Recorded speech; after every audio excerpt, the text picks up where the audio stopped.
You're joking, aren't you? It's the Teesside Chef. This viral pourable flatbread recipe has racked up tens of millions of views on YouTube, and I'm going to tell you why you shouldn't make it. So you're probably wondering, is the recipe a dud? Well, no, the recipe works well to create a smooth pourable batter. But it'll be too complicated. No, not at all. A few simple ingredients in a bowl that can be mixed together in seconds, although I did change it around to add the dry ingredients to the wet ingredients. Most of these types of videos do it the other way around, but my way gives a smoother batter with no lumps more easily. The idea is you pour the batter in a lightly oiled pan, gently work the sides, flip regularly, and in a few minutes the bread is cooked. No kneading, no proving, and no oven, and it even puffs up a little bit sometimes if you're lucky. But it doesn't make real bread, does it? Well, actually, it does. The bread holds together nicely when cooked and can be used in any situation. You'd use a tortilla. You can even dip it in a cup of tea if you like, and it tastes pretty good too.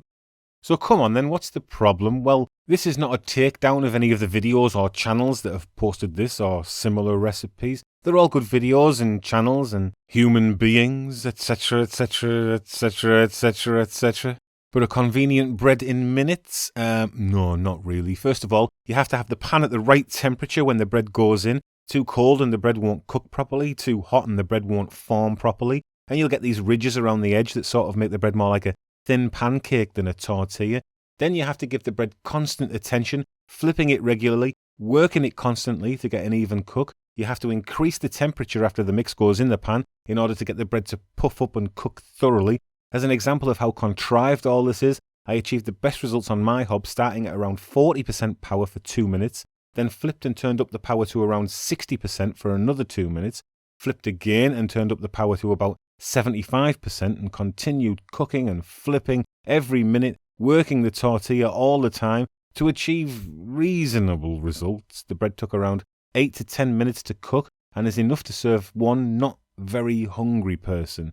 The mix I have here makes around 6 or 7 small tortillas, so if you make this, you're going to be stood in your kitchen, constantly working for over an hour for half a dozen fun-sized tortillas.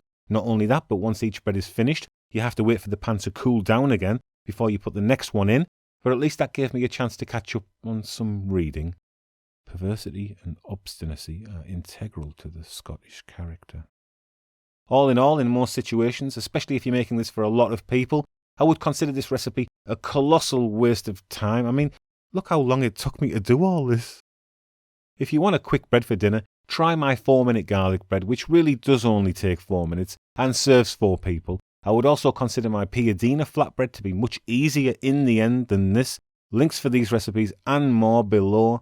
If you do want to try this recipe, the breads need to be kept together under cover once cooked so they stay moist and supple. And you want to use kitchen paper rather than a tea towel or similar, because with the breads being so thin, they can pick up the taste of whatever detergent you used when you washed that tea towel or similar.